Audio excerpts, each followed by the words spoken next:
আজ নতুন বছরের প্রথম দিন। সবাইকে নতুন বছরের শুভেচ্ছা। আজ কিন্তু অনেক বেলা করে সূর্য উঠেছে। এখন 11টা বাজে। আর ঠিক এইমাত্রই মনে হচ্ছে যে একটু আলোকিত হলো চারপাশটা। এই জন্য আমি চট করে ক্যামেরা নিয়ে চলে এলাম যে একটু ভিডিও করব, করে দেখাবো আজকের প্রকৃতিটা কেমন। তো আজকে এই এখন রোদ ওঠার পরে মনে হচ্ছে যে একটু ঠান্ডাটা কম। তাছাড়া ভীষণ শীত শীত ভাব ছিল, কুয়াশায় ঢাকা ছিল। আর আজকে বছরের প্রথম দিন, বাবুরাও আজকে স্কুলে গেছে। আজকে ওদের বই উৎসব। যদিও এতক্ষণ ওদের ছুটি হয়ে যাবার কথা, কিন্তু আজকে একটু স্কুল দেরিতে ছুটি হবে বলেই দিয়েছে। তো ওদের আসতে একটু দেরি হবে। তো আজকে আমি ওরা ফিরে আসার আগেই আজকে আমি ওদের জন্য তৈরি করব মুগ মসুর ডালের ভুনা খিচুড়ি। তো চলেন আপনাদের সাথেও সেটা শেয়ার করি। মুগ মসুরের ভুনা খিচুড়ির জন্য আমি এখানে নিয়ে নিয়েছি পোলাওয়ের চাল। আপনারা চাইলে প্রতিদিনের ব্যবহারের যে চাল সেটাও নিতে পারেন। এখানে আমি ঠিক এই কাপ দিয়ে 2.5 কাপ পরিমাণে পোলাওয়ের চাল নিয়ে নিয়েছি। এখন আমি এর সাথে দিয়ে দেব 2 রকমের ডাল। যেহেতু মুগ আর মসুরের ডালের ভুনা খিচুড়ি, সেহেতু এখানে মসুর ডাল এবং মুগ ডাল দুটোই ব্যবহার করব। এখানে আমি 1/2 কাপের একটু বেশি পরিমাণে নিয়ে নিয়েছি মসুরের ডাল। আর বাকি যে অংশটুকু কাপের থেকে গেল, সেখানটুকু আমি নিয়ে নেব মুগ ডাল। মুগ আর মসুর মিলে 1 কাপ করব। আমি মসুরের ডাল পরিমাণে একটু বেশি নিয়েছি আর মুগ ডাল পরিমাণে একটু কম নিয়েছি। তো মুগ ডালটাকে আমি কিন্তু আগেই ভেজে রেখেছি। তো আপনারা রান্না করবার আগে মুগ ডালটা ভেজে নেবেন। আমি সবসময় মুগ ডালটা নিয়ে এসে প্রথমে ভেজে নিই, তারপর সেটাকে আমি বক্সে উঠিয়ে রাখি। তা না হলে মুগ ডালটা খুব সহজেই নষ্ট হয়ে যায়। তো এভাবে ভেজে রেখে দিলে মুগ ডালটা আর নষ্ট হওয়ার সম্ভাবনা থাকে না। তো আমার 1 কাপ পরিমাণে ডাল হয়ে গেছে এবং 2.5 কাপ পরিমাণে আমি নিয়ে নিয়েছিলাম চাল। মোট 3.5 কাপ চাল ডাল মিলিয়ে। তো 3.5 কাপের জন্য আমি কিন্তু এখানে 7 কাপ পরিমাণে পানি দিয়ে দেব। ঠিক এই কাপেই 7 কাপ পরিমাণে পানি আমি চুলায় ফুটতে দেব। তো তার আগে এই ডাল আর চাল একত্র করে ধুয়ে নেব। তারপর আসছি আমরা বাকি উপকরণগুলো নিয়ে।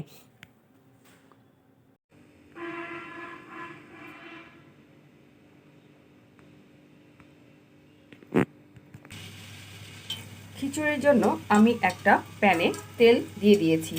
তেলটা গরম হয়ে যাওয়ার মতোই। তো আমি এখানে পেঁয়াজ কুচি দেব। পেঁয়াজ কুচিগুলো হালকা করে একটু ভেজে নেব। পেঁয়াজ কুচির সাথে আমি বেশ কিছু কাঁচামরিচ দিয়ে দিচ্ছি। আপনারা ঝাল যতটুকু খাবেন সেই অনুযায়ী কাঁচামরিচটা দিয়ে দেবেন। আমি মোটামুটি অনেকটাই কাঁচামরিচ দিয়ে দিচ্ছি।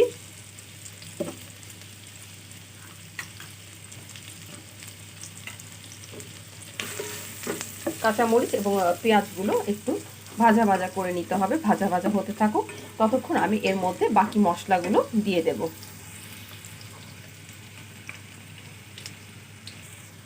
এবার আমি এতে কিছু গরম মশলাগুলো দিয়ে দিলাম। এখানে আছে সাদা এলাচ, দারুচিনি, গোলমরিচ এবং লবঙ্গ। আমি এগুলো দিয়ে বাকি উপকরণ সহ এগুলো একটু ভেজে নেব। হালকা একটু বাদামি করব। আর বাদামি হয়ে গেলে আমি এতে চাল দিয়ে দেব। পেঁয়াজগুলো লাল হয়ে গেছে। এখন আমি আগে থেকেই ধুয়ে এবং পানি ঝরিয়ে রাখা চালগুলো এখানে দিয়ে দেব।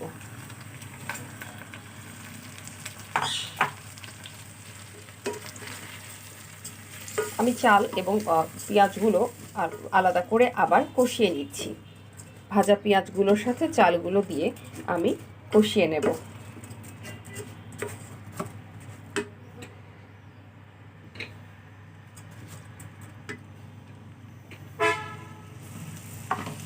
এবার আমি 1/2 চা চামচ পরিমাণ আদা বাটা দিয়ে দিচ্ছি। এখানে শুধু বাটা মশলাগুলোর মধ্যে আদা বাটাই দেব, আর কিছুই দেব না। আর অন্য কোনো মশলা দেব না, যেহেতু আমি পেঁয়াজগুলো আগেই দিয়েছি, ভেজে নিয়েছি। তো এই কারণে আমি আর অন্য কোনো মশলা এখানে দেব না। চালগুলো ভাজা ভাজা হবে, তখন আমি এখানে একটু পরিমাণ মতো লবণ দিয়ে দেব।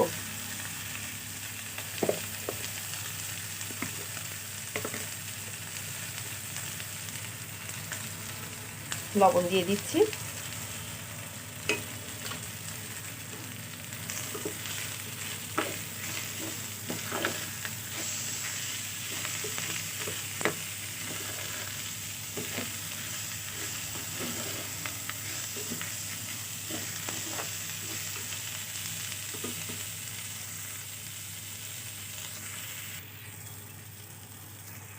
এবার আমি দিয়ে দিব হাফ চা চামচ পরিমাণ চিনি। চিনিটা আপনারা নাও দিতে পারেন, এটা আমি স্বাদের জন্য দিচ্ছি। এটা মুগ ডালের খিচুড়িতে একটু চিনি দিলে এটার স্বাদটা একটু আলাদা হয়, এই জন্য চিনিটা দেয়া, আপনারা না চাইলে না দেবেন। তো আমি চিনিটা দিয়ে দিলাম। এবার আমি আরেকটু কষিয়ে নেব। চাল আর ডালটাকে ভালো ভাজা ভাজা করে নেব ভালোভাবে, যেন আদার গন্ধটা না থাকে। এবং আর কিছুক্ষণ ভাজবো, তারপর আমি পানি দিয়ে দেব। আমি পানিটাকে আগেই ফুটাতে দিয়েছিলাম, পানিটা আমি আগেই চুলাতে রেখেছি মাপ মতো দিয়ে। যেহেতু আমি চাল যতটুকু নিয়েছি তার ডাবল পরিমাণে আমি পানি নিয়েছি এবং পানিটা ফুটে উঠেছে। চালটা ভাজা হয়ে গেলে আমি ফুটন্ত পানিটা চালে দিয়ে দেব। চালগুলো ভাজা হয়ে গেছে, চালগুলোর কালারও চেঞ্জ হয়ে গেছে। এখন আমি আগে থেকেই গরম করতে দেওয়া পানিটা এখানে ঢেলে দেব। তো পানিটা আমার ফুটে গেছে, দেখা যাচ্ছে না এটা আলোর কারণে। তো আমার এখানে যে পানিটা আমি ফুটতে দিয়েছিলাম সেটাতে আমি পরিমাণ মতো হলুদ দিয়ে দিয়েছিলাম, কারণ খিচুড়িতে তো একটু হলুদ দেওয়া প্রয়োজন। আমি এবার ফুটন্ত পানিটা খিচুড়িতে ঢেলে দেব।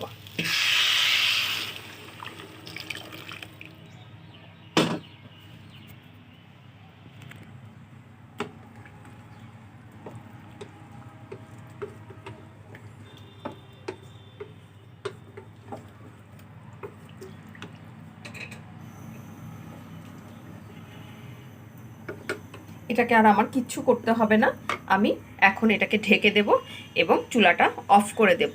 যেহেতু পানিটা ফুটে উঠেছে, পানিটা দেখেন এই যে ফুটে যাচ্ছে, যেহেতু ফুটে উঠেছে, আমি যদি এটাকে এখন ঢাকনা দিয়ে চুলাটা অফ করে দিয়ে 10 মিনিট পরে এটাকে ঢাকনাটা খুলে দিই, পোলাওটা বা খিচুড়িটা খুব সুন্দরভাবে ফুটে যাবে।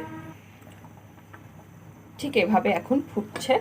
তো আমরা যদি পরিমাণ মতো পানিটা দিই, যতটুকু চাল নিয়েছি ঠিক তার ডাবল পরিমাণে যদি আমরা পানি দিই, তাহলে এই খিচুড়ির জন্য বা পোলাওয়ের জন্য কিন্তু কোনো চিন্তা করতে হয় না। ঠিক এই অবস্থায় যদি আমরা চুলাটা অফ করে দিই, তাহলেই কিন্তু খিচুড়িটা একদম সুন্দরভাবে ফুটে যাবে। যদি আপনারা একদম নরম খিচুড়ি খেতে না চান, সেই ক্ষেত্রে এটা বেশ ঝরঝরে একটা খিচুড়ি হবে। একেবারে ঝরঝরে না, তবে ঝরঝরে হবে খিচুড়িটা।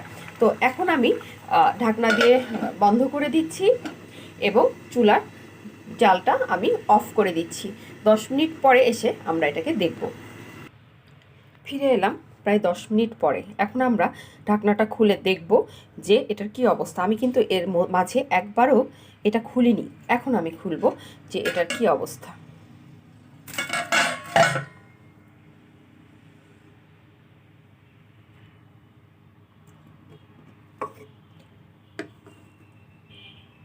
এখন এটাকে আমি একবার উল্টিয়ে দেব, আর কোনোই কিছু করতে হবে না। ঠিক এমনটাই হয়ে গেছে, একদম ঝরঝরে একটা খিচুড়ি।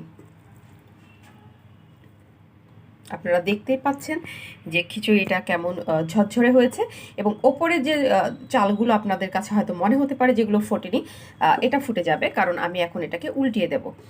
এটাকে উল্টিয়ে দিয়ে আর 2-4 মিনিট যদি আমি এটাকে ঢেকে রাখি, তবে এটা কিন্তু একদম ফুটে যাবে এবং সুন্দরভাবে ঝরঝরে একটা খিচুড়ি হয়ে যাবে।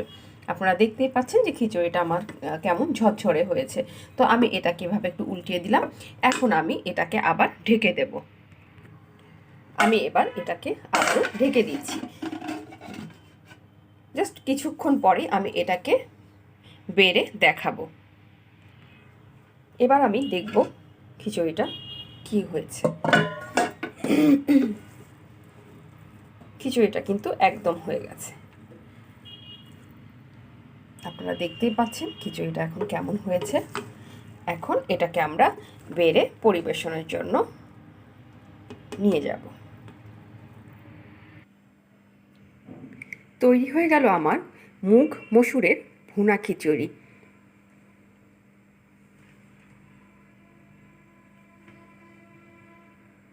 রেসিপিটি যদি আপনাদের ভালো লেগে থাকে তাহলে প্লিজ আমার চ্যানেলটি সাবস্ক্রাইব করবেন, লাইক করবেন এবং বেল আইকনে ক্লিক করবেন অন্যান্য রেসিপি পাওয়ার জন্য। তো আজকের মতো এ পর্যন্তই। ভালো থাকবেন, পাশে থাকবেন। ধন্যবাদ।